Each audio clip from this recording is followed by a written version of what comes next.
Hello everyone, this is Govind sir. Welcome back to lecture number 16, continuation of laws of motion chapter. Today we are going to discuss about motion of a body over inclined plane. Means topic हमने discuss कर लिया, उसके ऊपर हमने numerical solve करेंगे.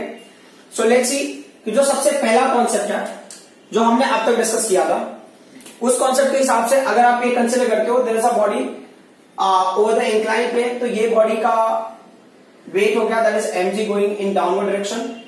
ये gravitational force की वजह से जो आपको मिलेगा mg sin थीटा, ठीक है. और ये आपका नॉर्मल डायरेक्शन है. Normal direction is always perpendicular to the surface of this inclined plane, ठीक है.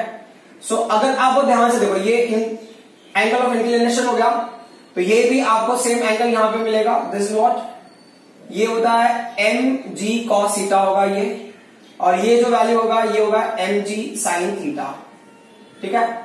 अब अगर आप मान लो कि आप ना बॉडी को मूव कर रहे हो over the inclined plane in upward direction, ना हमने अपवर्ड डायरेक्शन में मूव किया है, मतलब this is the direction of force applied और this is the amount of force required to move the body in upward direction. तो इसके लिए हमने क्या किया था कि अगर ये मास ना इक्विलिब्रियम में रहेगा, ठीक है, to move the body up keeping the mass in equilibrium, तो हमारे पास फॉर्मूला क्या होता है फोर्स का, तो then we get the applied force का फॉर्मूला. अगर आपको याद होगा, अगर आपने फोर्स उस डायरेक्शन में लगाया तो फ्रिक्शनल फोर्स क्या होगा, डाउनवर्ड डायरेक्शन में एक्ट हो जाएगा.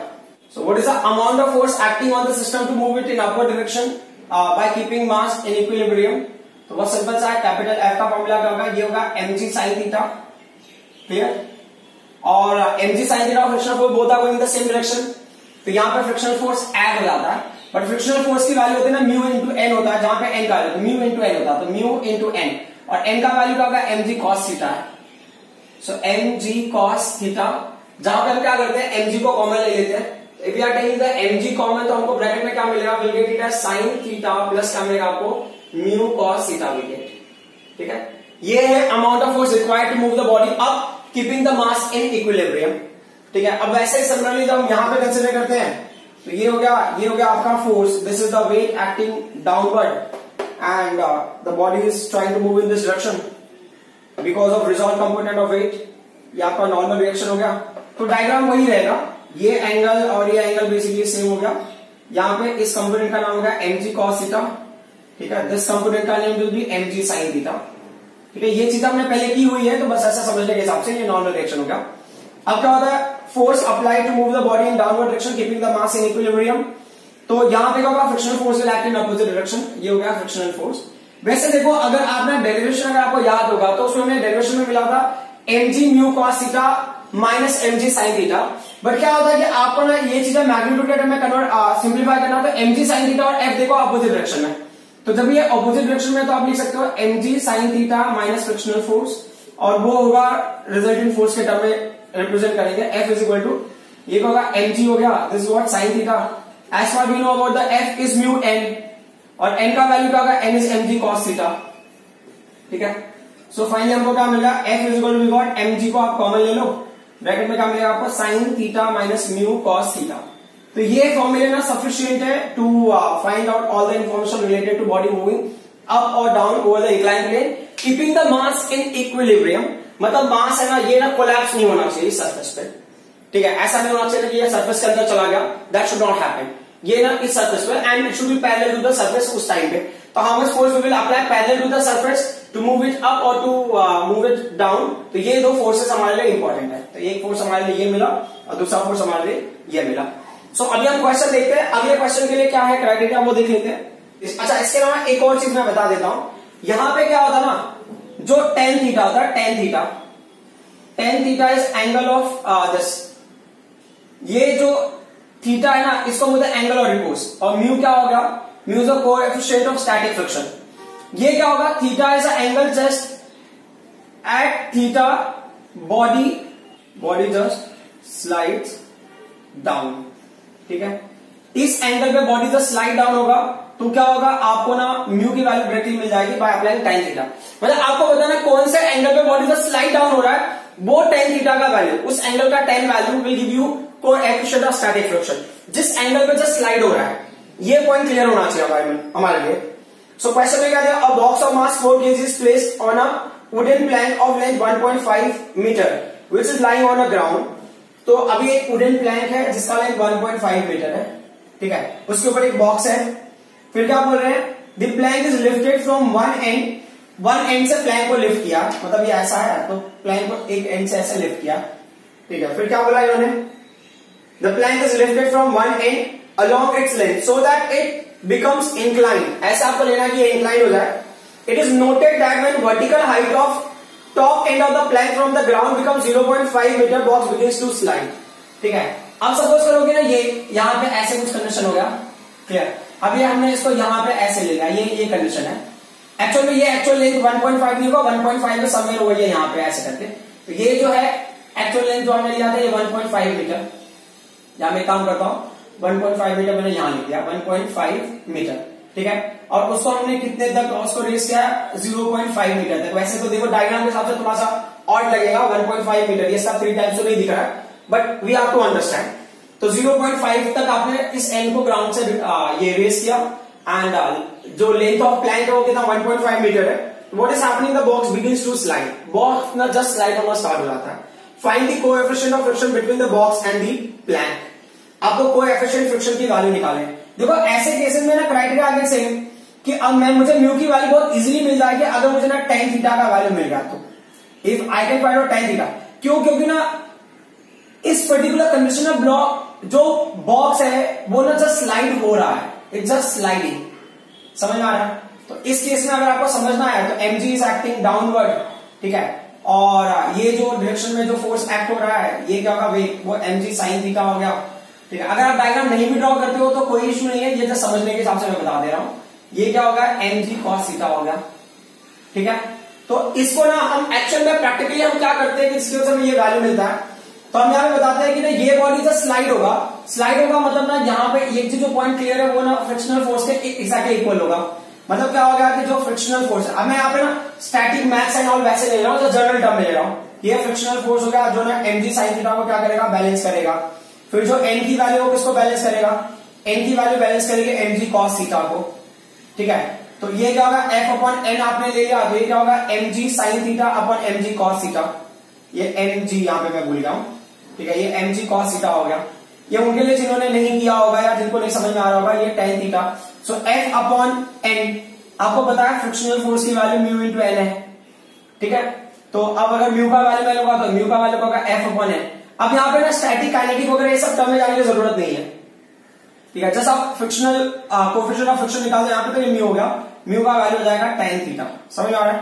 आप इस पार्ट को अगर नहीं भी लिखोगे तो भी चलेगा, this is not that required. हमें पहले से ही पता था म्यू इज इक्वल टू जो वैल्यू हो tan थीटा के इक्वल होगा, अगर आप डायरेक्टली भी लिख लेते तो भी चल जाता। बट अभी इसमें प्रॉब्लम कैसा है कि ये जो लेंथ है अगर आपको लेना है, ये a हो गया, ये b हो गया, this is c, and we know the value for this segment and we know the value for this segment, ये एंगल थीटा हो गया। तो अगर मैं tan थीटा भी निकालूं तो tan थीटा क्या होगा, tan theta is perpendicular upon adjacent, हमको ना एडजेसेंट की वैल्यू बतानी है। तो पहले ना हमारा टास्क है उसको निकालना। तो पाइथागोरस थ्योरम, पाइथागोरस थ्योरम से क्या हो गया, पाइथागोरस थ्योरम से ये क्या होगा ac square, ac square equal to क्या हो गया ab स्क्वायर, प्लस क्या हो जाएगा ये bc स्क्वायर हो गया, मतलब bc स्क्वायर। ac का वैल्यू क्या 1.5 है, तो 1.5 raise to 2 and then ab square, ab square की वैल्यू में ab की वैल्यू फाइंड हो रहा है, bc स्क्वायर वाला 0.5 का स्क्वायर, ये कितना हो जाएगा 2.25 हो गया, दिस व्हाट ab स्क्वायर, और ये वैल्यू क्या होगा 0.25, क्लियर। तो ab स्क्वायर का वैल्यू क्या आ जाएगा, then finally ab square is nothing but 2.5, फिर कितना होगा 2.00 हो गया। तो ab का वैल्यू a के हिसाब से देखा जाए तो ये √2 हो गया, करेक्ट। अच्छा एक और चीज है, अगर आप नोट कर लोगे तो बेहतर होगा, 1/√2, ये √2 की वैल्यू कितनी है 1.414 है, और ये अगर आप 1/√2 की वैल्यू देख रहे हो तो क्या है 0.707 है, ठीक है। तो अकॉर्डिंगली हम देख लेंगे कि कहां पे कौन सी वैल्यू पुट करनी है, ठीक है। सो ये ab का वैल्यू आएगा √2। अब अगर हम आगे प्रोसीड करते हैं तो हमें क्या करना, हमें ab की वैल्यू मिल गई, हमको क्या है bc सेगमेंट का वैल्यू मिल गया, तो म्यू का वैल्यू हमको कैसे मिलेगा, तो as for we know mu is what tan theta, clear. तो tan थीटा का वैल्यू का base upon sorry perpendicular upon adjacent, तो परपेंडिकुलर का bc सेगमेंट और एडजेसेंट की वैल्यू क्या होगी ab होगी, ठीक है। तो ये वैल्यू क्या हो जाएगा, bc का वैल्यू कितना 0.5 है, ab का वैल्यू कितना √2 है, एज आई सेड ये 0.5 होगा, √2 का वैल्यू कितना 0.707 वहां पे लिखा है मैंने, ये मल्टीप्लाई करोगे तो कितना होगा 0.3535। ये किसकी वैल्यू होगी, म्यू की वैल्यू हो जाएगी। ठीक है, सो ये आपको कोएफिशिएंट ऑफ फ्रिक्शन कैसे निकाला वो समझ में आ गया। अब हम आते हैं अगले क्वेश्चन पे। So next question is again very similar to this one. Diagram अगर आपको ड्रॉ करना है तो कर सकते हो, otherwise there is no need.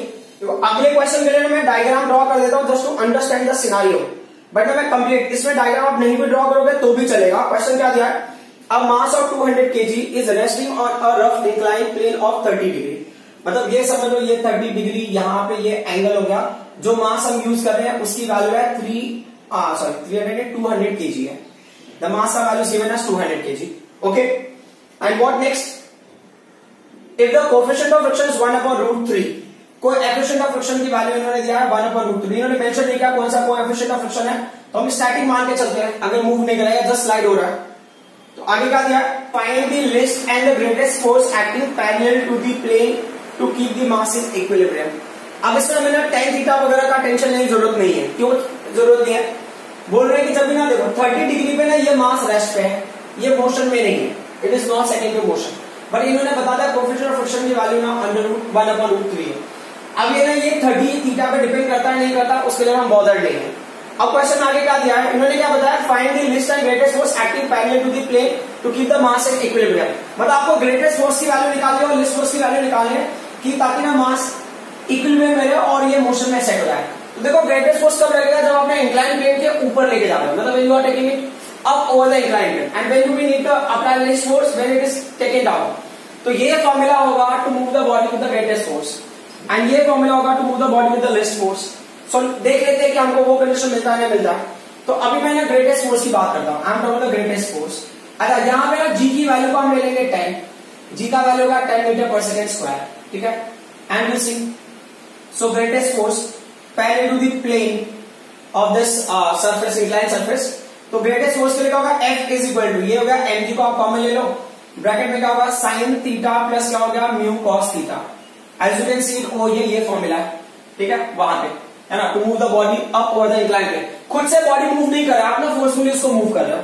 ठीक है, तो ये होगा F, m की वैल्यू कितनी होगा, ये 200 है kg, g का वैल्यू कितना हमने 10 ले लिया है, ये होगा sin थीटा का वैल्यू 30 है तो sin 30 हो गया, प्लस म्यू का वैल्यू का 1/√3 है, फिर ये होगा cos 30। ठीक है, लेट्स सी क्या मिलेगा हमको। तो ये मिला F इज इक्वल टू ये हो गया 2000, ब्रैकेट में sin 30 का वैल्यू 1/2 हो गया, प्लस ये 1/√3 हो गया, इनटू क्या होगा cos 30 का वैल्यू √3/2, √3 कैंसिल। सो एक हिसाब से अगर देखा जाए तो ये होगा 2000, ये तो 1/2 प्लस 1/2 दैट इज व्हाट 1। तो एक पैटर्न को आप देख लो कि कितना 2000 newton force is needed to move the body up over the incline plane. अब हम ना लिस्ट फोर्स ले लेते हैं, लिस्ट फोर्स के स्टोरी में देख लेते हैं क्या लिस्ट फोर्स की स्टोरी क्या है। F इज इक्वल टू आपको मिलेगा mg मिलेगा in bracket this what sin theta minus mu cos theta. देखो सारी वैल्यूज वैसे की वैसी ही है ना, mg वैसे का है ना, प्लस की जगह माइनस साइन है, तो ये सिर्फ माइनस साइन होगा, 1/2 माइनस 1/2 दैट इज 0। बट फिर भी देख लेते हैं मैथमेटिकली, तो ये क्या होगा, m का वैल्यू 200 होगा, g का वैल्यू 10 हो गया, ये क्या होगा sin 30 माइनस म्यू का वैल्यू कितना है, म्यू का वैल्यू 1/√3, म्यू का वैल्यू 1/√3 cos 30। अच्छा, ये मैं डायरेक्टली 30 रख देता हूं, sin 30 दिस ऑल्सो 30 है ना, टाइम वेस्ट क्या करना, √3/2, ये क्या √3 कैंसिल। अच्छा, ये 1/2 हो जाएगा ना फिर अगर डायरेक्टली वैल्यू रख रहे तो। ये कितना हो गया, f का वैल्यू बाहर, f इज इक्वल टू ये 2000 हो गया, ब्रैकेट में 1/2 माइनस 1/2, तो फाइनली f का वैल्यू कितना होगा 0। This is list amount of force. So basically क्या होगा कि 30 डिग्री पे ना बॉडी को आपको लोअर साइड में स्लाइड करने के लिए फोर्स लगाने की जरूरत ही नहीं, बॉडी ऑटोमेटिकली चला जाएगा विद 0 फोर्स। ठीक है, 0 फोर्स से एडिशनल फोर्स की रिक्वायरमेंट नहीं है, because of its own wait it can slide down keeping the mass in equilibrium. अब नेक्स्ट क्वेश्चन पे आ जाते हैं। ये क्वेश्चन थोड़ा सा अलग हो गया क्योंकि कॉम्पिटिटिव एग्जाम में इस टाइप के क्वेश्चंस कई बार आए हुए हैं, मतलब इस टाइप का मतलब कुछ ऐसा डिटेल है ना जिस डिटेल की वजह से ये क्वेश्चन थोड़ा इंपॉर्टेंट हो जाता। क्यों इंपॉर्टेंट हो जाता है उस पॉइंट को भी देख लेते हैं। A box of mass 4 kg rest upon a incline plane. एक मास है जिसका वैल्यू है, एक बॉक्स है जिसका मास है 4 kg। ठीक है, फिर क्या दिया है, upon an incline plane the inclination of plane to the horizontal is gradually increased. जो इंक्लिनेशन है मतलब ऐसा प्लेन ऐसे रहा होगा, उसके बाद बॉक्स था, उसको स्लोली क्या क्या इंक्रीज किया। फिर क्या बोले, it is found that when the slope of plane is 1 in 3, slope is 1/3। ये आप पॉइंट को याद रख लेना जरा। Slope of the plane is 1/3। इसका मतलब क्या होता है ना, जब ऐसा दिया ना प्लेन इज 1/3, आप उसको समझ लेना कि वो साइन थीटा की वैल्यू है। साइन थीटा का वैल्यू 1/3। मतलब अगर मैं इसको थीटा ले लूं तो साइन थीटा क्या होता है, परपेंडिकुलर अपॉन हाइपोटेन्यूज। मतलब ये वैल्यू अगर 1 है तो ये वैल्यू क्या होगा, 3 होगा। वो ना रेशियोस टाइप में आप ले लो कि अगर ये 1 मीटर होगा तो ये इसका लेंथ 3 मीटर रहा होगा, अगर ये 2 मीटर रहा होगा तो इसका लेंथ 6 मीटर रहा होगा। ठीक है, तो 1/3 इस पर्टिकुलर पैटर्न में क्या होगा, खुद को अरेंज करेंगे। सो आगे क्या बोला इन्होंने, the box start sliding down the plane. अब इस एंगल पे ना बॉक्स स्लाइड होना स्टार्ट हो जाता है। इससे मुझे क्या समझ में आया है ना, तो जब ये ना दिमाग की घंटी बजाने वाली बात क्या है इसमें, कि इस केस में जो tan थीटा होगा वो क्या देगा आपको, म्यू की वैल्यू देगा। समझ में आ रहा है। तो अगर मान लो मुझे म्यू की वैल्यू डिटरमाइन करनी है तो I will determine which value, tan theta I will determine. Why, because at this angle box will just start sliding. ये थीटा पे का बॉक्स स्लाइड होना स्टार्ट हो जाएगा। उस थीटा के लिए साइन का वैल्यू 1/3 है। What next, given g is 10 metre per second square, g का value 10 metre per second square लेना हमको। And what next, then they are saying what force applied to the box parallel to the plane will just make it move up the plane। हमको box को ना up over the plane मतलब move करना, मतलब we have to move it up in this direction। ठीक है, तो frictional force ऐसे डाउन हो जाएगा। तो जो फॉर्मूला हम यूज करेंगे वो कौन सा फॉर्मूला होगा, तो मींस ना ग्रेटेस्ट फोर्स वाला फॉर्मूला लगाना है, F is equal to mg in bracket sin theta plus mu cos theta में अप्लाई करना। तो ये फॉर्मूला हो गया। आपको क्वेश्चन में ये बोला ना फोर्स निकालना है। पहला क्वेश्चन मैंने पढ़ा ही नहीं, क्या, find the coefficient of friction between the box and plane. तो ये फर्स्ट क्वेश्चन का ये हो गया और ये सेकंड क्वेश्चन हो गया। ठीक है, सेकंड क्वेश्चन होगा आपको फोर्स निकालना, force required to move the box up over the inclined plane. मैंने फॉर्मूला भी लिख दिया है दोनों केसेस में कि ताकि हमको टाइम वेस्ट करने की जरूरत नहीं पड़े। अब प्रॉब्लम ये है कि tan थीटा का मुझे निकालना है, तो परपेंडिकुलर अपॉन एडजेसेंट, एडजेसेंट की वैल्यू पता ही नहीं है। वापस से वही स्टोरी, पाइथागोरस थ्योरम वाला। पाइथागोरस थ्योरम क्या होगा कि AC square hypotenuse square is equal to क्या हो गया, फर्स्ट साइड का स्क्वायर मतलब AB square plus second side का square, that is BC square. So AB का वैल्यू कितना है, AB का value is 3, so 3 raise to 2। AC का वैल्यू 3, AB का value we have to find out. BC का वैल्यू कितना है, 1 है, 1 रेज़ टू 2। तो ये होगा 9 इज इक्वल टू क्या होगा, AB स्क्वायर प्लस 1। सो AB स्क्वायर की वैल्यू क्या हो जाएगा, 9 माइनस 1, करेक्ट। अगर उधर जाएगा तो ये 8 हो गया। सो AB का वैल्यू √8 और which can be written as 2√2। ठीक है, कोई इशू नहीं। तो अब वो AB की वैल्यू मिल गई, जिस फॉर्मेट में भी मिला होगा कोई इशू नहीं है। अब हमारा टास्क है पहला क्वेश्चन, आपको ना coefficient of static friction, coefficient of friction निकालना है। तो म्यू का वैल्यू क्या है, म्यू का value tan theta. tan theta का वैल्यू क्या है, परपेंडिकुलर अपॉन एडजेसेंट। परपेंडिकुलर क्या होगा, BC होगा, एडजेसेंट का वैल्यू AB होगा। What's the value of BC segment, BC segment की वैल्यू 1 है ना। इस टर्म में अगर ले रहे हो आप जो इनके डिटेल के हिसाब से, तो 2√2।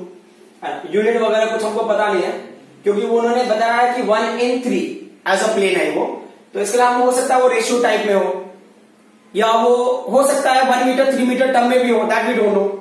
ठीक है, तो हम ना यूनिट टाइप में नहीं ले रहे हैं, तो ये आपको वैल्यू मिल गया, correct. As per we have already seen 1/√2 का वैल्यू क्या है, सो ये 1/2 हो गया। 1/√2 का वैल्यू इज व्हाट, 0.707। सो ये क्या होगा, 0.3535। ठीक है, ये किसकी वैल्यू हो गई, ये म्यू की वैल्यू हो गई, correct. So coefficient of friction आपको मिल गया। अब दूसरा क्वेश्चन है ग्रेटेस्ट फोर्स। तो ग्रेटेस्ट फोर्स या ग्रेटेस्ट फोर्स मतलब force required to move it up over the inclined plane. ठीक है, ग्रेटेस्ट फोर्स इन्होंने मेंशन किया, just they have mention that we need a force to move it up. So क्या criteria है इसका, तो F का वैल्यू अगर आप निकाल रहे हो तो यहां पे क्या होगा, mg sin theta plus mu cos theta. होगा mg sin theta plus mu cos theta. So let's C m का वैल्यू कितना बोला इन्होंने, मास का वैल्यू, मास का वैल्यू गिवन एज 4 kg। ये हो गया 4 हो गया। g का value we are taking as 10। Sine क्या हो गया, कौन सा एंगल, साइन थीटा। अच्छा, इसमें अभी ना आपको थोड़ा सा स्टोरी अलग होगा। साइन थीटा का वैल्यू 1/3 क्योंकि ना हमको ऑलरेडी एक प्लेन वाले कॉन्सेप्ट से मिल गया, तो ये 1/3 हो गया। ठीक है, प्लस म्यू का वैल्यू क्या है हमारे पास, म्यू का वैल्यू है 1/2√2 है, क्लियर, इनटू। अब हम ना ध्यान देते हैं किसके ऊपर, cos थीटा के ऊपर। cos थीटा का वैल्यू क्या है, cos theta is the base upon आपका होगा हाइपोटेन्यूज। तो बेस की वैल्यू क्या है, 2√2 है, बेस का वैल्यू 2√2। ठीक है, और हाइपोटेनस की वैल्यू क्या है, हाइपोटेनस की वैल्यू 3 है, ये 3 हो गया, दिस इज कैंसिल। तो फाइनली आपको क्या मिला, 40 मिला इनटू ये क्या हो जाएगा वैल्यू 1/3 प्लस 1/3, तो एक्चुअल में ये क्या हो गया आपका 40 इंटू 2/3 हो गया, तो होगा 80/3। सो अब cancel 80/3, so 3 2 6 correct, and 2 left 20, 3 6 18, 3 6 18, 3 6 18, तो 26.66 newton is the force required to move the body up over the incline plane. अब एक क्वेश्चन और है, बहुत ही इंटरेस्टिंग क्वेश्चन है, क्वेश्चन आपको सॉल्व करके बहुत अच्छा लगेगा। सो क्वेश्चन में ऐसा है कि there is a vehicle which is going up over the incline plane, तो अभी जैसे ऊपर की तरफ जा रहा है, तो उन्होंने पूछा ना कितना डिस्प्लेसमेंट वो ट्रेवल करेगा, what will be the displacement, and और जब आप ना कार को अपवर्ड डायरेक्शन में मूव कर रहे हो तो आपने कुछ एक्सेलरेशन प्रोवाइड किया होगा, तो because of that acceleration it will reach up to what extent, है ना, कितने डिस्टेंस को ट्रेवल करने के बाद वो रुक जाएगा, बेसिकली क्वेश्चन उसके ऊपर बेस्ड है। सो कॉन्सेप्ट में जो हमने अब तक किया उसी के ऊपर बेस्ड है, बट देखते हैं कि करना क्या है इस केस में। For the next question I will draw 2 diagram, एक तो डायग्राम ये है, दूसरा डायग्राम मैंने सिर्फ साइड में ड्रॉ किया था, तो उसको अंडरस्टैंड ना कि जो भी सिस्टम है, यहां पे इन्होंने दिया क्वेश्चन में एन ऑटोमोबाइल मूविंग, तो मतलब आप मान लो कि यहां पे कोई व्हीकल है वो मूव कर रहा है ना, ये second diagram just to understand motion of vehicle, मतलब व्हीकल ऐसे जाएगा। अब ये क्या होता है, बिकॉज ऑफ दिस ये it is trying to go up, correct, but there is some acceleration in terms of retardation over here, and that retardation will force this vehicle to stop, तो वो ना यहां से चल के ऑटोमेटिकली वहां पे रुक जाता है। बट क्वेश्चन में क्या आता है वो देख लेते हैं कि रिटार्डेशन एक्ट हो रहा है या नहीं हो रहा, वो पॉइंट हमारे लिए इंपॉर्टेंट है। क्वेश्चन में क्या है, when an automobile moving with the speed of 36 kilometre per hour, मतलब स्टार्टिंग में मूव कर रहा है 36 किलोमीटर पर आवर के स्पीड से, तो यू का वैल्यू है 36 किलोमीटर पर आवर।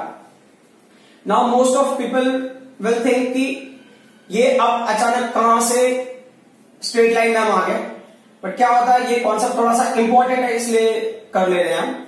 सो ये 5 2 10 मीटर पर सेकेंड स्क्वायर इसका हो गया इनिशियल स्पीड की वैल्यू। एंड व्हाट नेक्स्ट, सो अगर हम आगे प्रोसीड करते हैं, so reaches an upward incline road of angle 30 degree, ये जो एंगल ऑफ इंक्लिनेशन इस रोड का वो है 30 डिग्री है, ठीक है। सो एंगल ऑफ इंक्लिनेशन दिया, मतलब थीटा का वैल्यू पता है, तो अब उसके हिसाब से साइन थीटा कॉस थीटा जो भी इंफॉर्मेशन होगा that we can find out, that's not an issue. फिर आगे क्या बोला इन्होंने, its engine is switched off. अब ना ये ट्रैवल करके ना, मतलब ये क्या है 10 मीटर पर सेकेंड के स्पीड से वो अब जा रहा है और इंक्लाइन 30 डिग्री, और इंजन ना स्विच ऑफ हो जाता है, ठीक है। कैसे स्विच ऑफ हो रहा है, if the coefficient of friction involved is 0.1, और ये जो एंगल ऑफ इंक्लिनेशन है उसकी वजह से आपको जो मिला है कोएफिशिएंट ऑफ फ्रिक्शन मिला है 0.1।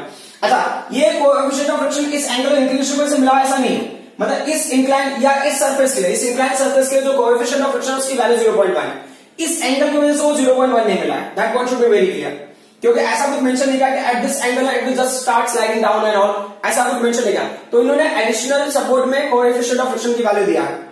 What next one, how much distance will the automobile move before coming to rest, मतलब रेस्ट पे आने के पहले, मतलब यू का वैल्यू आपको पता है, अब बोले रेस्ट पे आने के पहले कितना डिस्टेंस से ट्रेवल करेगा, और जी का वैल्यू इन्होंने बोला है कि 10 मीटर पर सेकेंड स्क्वायर ले लो, take the value of g 10 metre per second square. So let's see कि हम क्या करने वाले।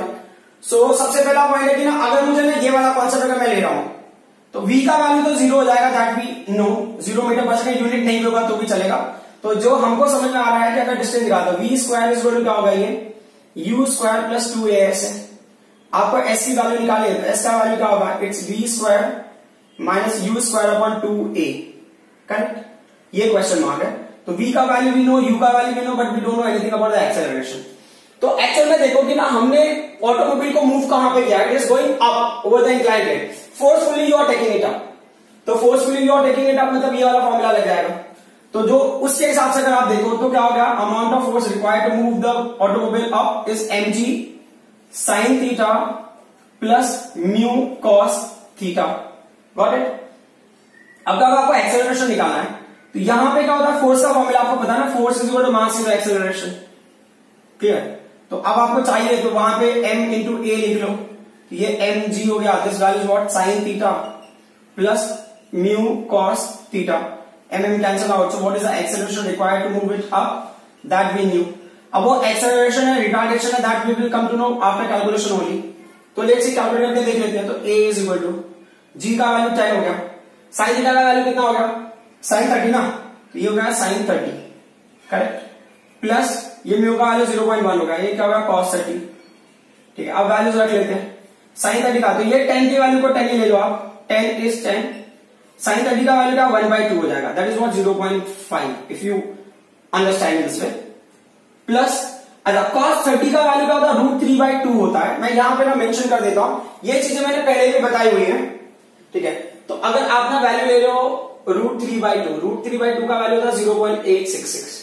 ठीक है, तो मैं डायरेक्टली यहां लिख रहा हूं cos 30 की वैल्यू क्या होती है, √3/2 होता है, √3/2 0.866, उसको 0.1 से मल्टीप्लाई कर देते तो वैल्यू हो जाएगा 0.0866 हो जाएगा. ठीक है, तो अब a का वैल्यू क्या होगा, what is the acceleration now, तो ये क्या होगा 0.0866, ये 10 हो गया इनटू क्या हो गया 0.5866 हो गया. करेक्ट, अब 10 से मल्टीप्लाई करने के बाद ये वैल्यू कितना हो जाएगा, ये हो जाएगा 5.866 मीटर पर सेकेंड स्क्वायर. ठीक है, अब यहां पे आपको मेंशन करना है जो a का वैल्यू होगा ना वो होगा minus 5.866 metre per second, because finally जो ऑटोमोबाइल है वो क्या कर रहा है, रुक जा रहा है. तो अगर वो फाइनली स्टॉप्स का मतलब क्या होगा, वो रिटार्डेशन होगा ना. a is minus 5.866 metre per second because finally automobile stops है ना, ये स्टॉप हो जा रहा है. इसके लिए क्या करना हमको, इसको ये नेगेटिव लेना पड़ेगा, मतलब रिटार्डेशन. अब हम आ जाते हैं नेक्स्ट पॉइंट पे. तो नेक्स्ट पॉइंट में क्या मेंशन किया इन्होंने कि हमको निकालना है कितना डिस्टेंस ट्रैवल है. तो डिस्टेंस ट्रैवल के लिए कौन सा फॉर्मूले में, ये जो फॉर्मूला था, तभी आप लिखोगे, अगर आपने पहले से ड्राइव किया तो कोई इशू नहीं. तो since s is equal to क्या हमारे पास v² माइनस u² अपन क्या है 2a है. तो देखो v² मतलब v का वैल्यू तो 0 है, 0 u का वैल्यू कितना है, वो है अच्छा u का वैल्यू हमने यहां पे निकाला हुआ है ना, तो ये हो गया 10 अपॉन ये 2 हो गया इनटू क्या होगा 5.866 विद माइनस साइन. करेक्ट, तो अब अगर वो ध्यान से देखोगे तो 0 हो गया, ये माइनस 100 हो जाएगा, ये अपन क्या होगा 2 6 12 2 6 12 1 30 होगा, 2 8 16 1 क्या होगा 7 2 5 10 1 क्या होगा 11 हो गया. करेक्ट, ये हो गया 11 पॉइंट और ये माइनस साइन क्या होगा कैंसिल हो जाएगा. तो अब ये कैंसिलेशन करोगे तो आपको फाइनल आंसर मिलेगा 8.52 मीटर. मतलब 8.52 मीटर डिस्टेंस ट्रैवल करने के बाद ये क्या करेगा, automobile will stop. Is that clear? So ये क्वेश्चन ना थोड़े इंपॉर्टेंट हो जाते हैं, कॉम्पिटिटिव एग्जाम में ऐसे टाइप के क्वेश्चंस आ जाते हैं कभी कभी. सीबीएसई में भी काफी सारे स्कूल में पूछा हुआ है, तो उस पॉइंट ऑफ व्यू से भी ये क्या होता है, इंपॉर्टेंट हो जाता है. So I hope whatever I explain you people understood. ये टॉपिक्स ना कॉम्प्लिकेटेड तो मैं नहीं बोल सकता, बट ना थोड़े ट्रिकी होते हैं, क्योंकि अगर आपने एक छोटा सा मिस्टेक किया, if you are doing mistake related to plus और minus sign, then everything will go wrong. आपको क्लियर होना चाहिए कि when you are applying a force in upward direction what should be the equation, and when you are applying force in a downward direction what should be the equation. और एक point और सबसे important है यहां पे जो समझने वाली बात है कि कहीं कहीं पे क्या होगा ना कि म्यू का वैल्यू अगर आपको नहीं दिया है तो आपको थीटा के बेसिस पे ही म्यू निकालना होगा. That point should be very clear. तो कैसे हमें पता चलेगा, क्यों, क्योंकि ना अगर म्यू का वैल्यू नहीं दिया है तो they will give you some hint कि ना at this angle body will just start sliding, या at this angle body will start moving. ठीक है, कोई ना कोई हिंट आपको दिया रहेगा. बॉडी जिस एंगल में जस्ट स्लाइड होना स्टार्ट हो जाएगा, उस एंगल का 10 वैल्यू अगर आप लेते हो तो then you will get the value of coefficient of friction. So I think कि अगर आप उन चीजों को अप्लाई करोगे तो आपको आंसर मिल जाएगा. Once again, I hope whatever I explained you people understood. Thank you very much.